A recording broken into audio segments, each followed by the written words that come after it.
Hello Raviteja గారు, ఎంత బాగా స్మైల్ ఇచ్చారు.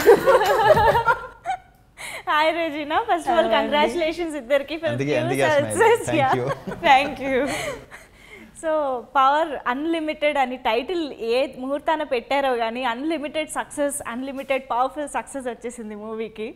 అండ్ ఎస్పెషల్లీ కలెక్షన్స్ కూడా ఫస్ట్ డే హ్యూజ్ కలెక్షన్స్తో స్టార్ట్ అయింది. అండ్ అసలు ఎక్కడ తగ్గకుండా అదే మెయింటైన్ అవుతూ ఇక్కడే కాదు యూఎస్లో కూడా ఐ థింక్ రవితేజ గారు మీ కెరియర్లోనే హైయెస్ట్ థియేటర్స్లో రిలీజ్ అయింది, హైయెస్ట్ గ్రాసర్ కదా.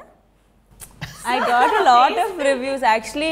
ముందు ఇండియా నుంచి కాదండి, యూఎస్ నుంచి రివ్యూస్ వచ్చినాయి యాక్చువల్లీ. ఫస్ట్ అక్కడే పడింది షో. సో చాలా మంది మీకు ఫస్ట్ మన రివ్యూస్ వచ్చినాయి. మీకు ఏం రివ్యూస్ వచ్చినాయి? అయ్యి కూడా నాకు బెటర్గా వచ్చినాయి. కానీ అక్కడ ఏంటంటే వాళ్ళు పర్సనల్గా ఫ్రెండ్స్ కొంతమంది ఉంటారు, బయట వాళ్ళు కొంతమంది ఉంటారు, వాళ్ళ రియాక్షన్స్ అయ్యి సో అన్ని పాజిటివ్గా ఉన్నాయి. అందరూ బాగా ఎంజాయ్ చేశారండి సినిమా. కానీ టైటిల్ మాత్రం సినిమా చూసిన తర్వాత, ఈ సక్సెస్ చూసిన తర్వాత 100% పర్ఫెక్ట్ యాప్ట్ అనిపించింది. కానీ అది అట్ ది సేమ్ టైం మాకు ఏమనిపించిందంటే రవితేజస్ పవర్ అన్లిమిటెడ్ అని రాశారు.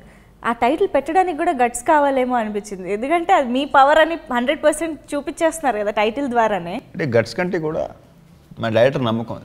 Wow, very confident.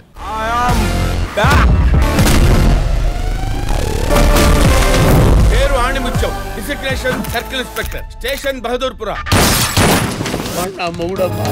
వాటిలో తేడా లేకుండా ఆడబడితే ఆడ డైరెక్ట్ గా పెట్టేస్తున్నాడండి. వర్కౌట్ అవుతుంది.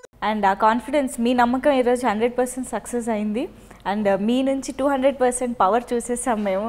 అసలు రవితేజ గారు ప్రతి సినిమాలోనూ మీరు అంతే ఎనర్జెటిక్గా, అంతే పవర్ఫుల్గా కనిపిస్తారు. బట్ ఈ సినిమాలో సమ్ మ్యాజిక్ క్రియేట్ చేశారు.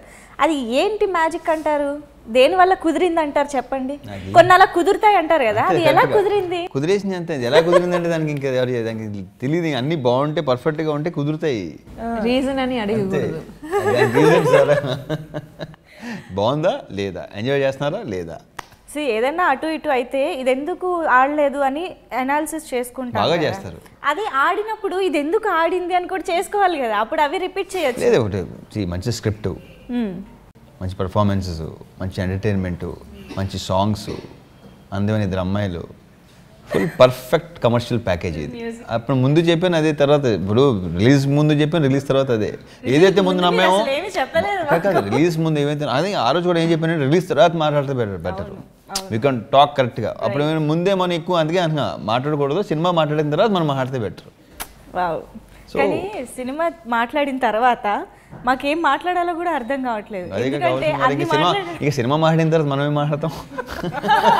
అసలు యాక్చువల్లీ కరెక్ట్గా చెప్పాలంటే అసలు మాట్లాడకూడదు. నిజంగానే స్పీచ్లెస్గా మేము అంతా ఎంజాయ్ చేస్తూ ఉన్నాం అనమాట through out the movie. Especially me entrance దగ్గర నుంచి, ఫస్ట్ ఇంట్రొడక్షన్ సీన్ నుంచి క్లైమాక్స్ వరకు. రెండు ఇంట్రొడక్షన్లు, కానీ రెండు ఇంట్రొడక్షన్లు అదిరిపోయాయి. అందుకే అదే రేంజ్లో పెట్టట్లేదు సార్. రోడ్డు, ఆఫీస్, ఇల్లు, వాటిలో తేడా లేకుండా ఆడబడితే ఆడ డైరెక్ట్ గా పెట్టేస్తున్నాడండి.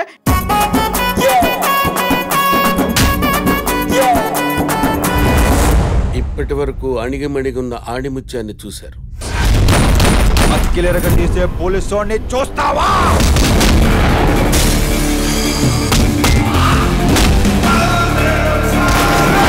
బెంగాల్ టైగర్ ఎక్కడో అడవుల్లో లేదు సార్. కలకత్తా కాళీఘాట్లో ఏసీపీగా డ్యూటీ చేస్తుంది సార్.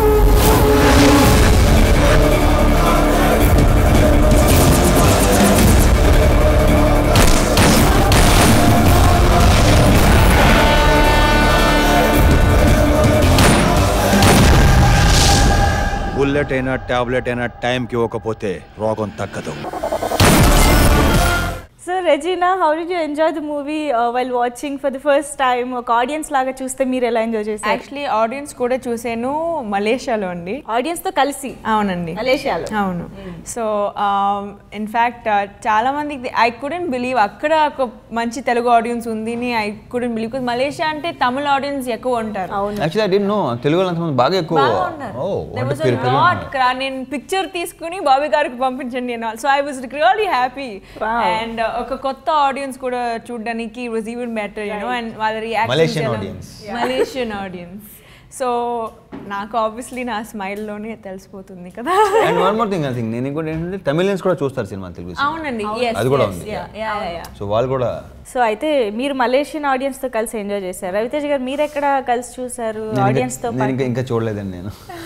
అసలు చూసుంటే మీ ఆనందం ఇంకా రెట్టింపు అయిపోయేది రవితేజ గారు. అసలు బేసిక్ గా నేను చూడను. నేనే దాన్ని ఎక్కువ నేనే పెద్ద రివ్యూ రాస్తాను. సెల్ఫ్ క్రిటిసిజం బాగా ఎక్కువ ఉంటుంది.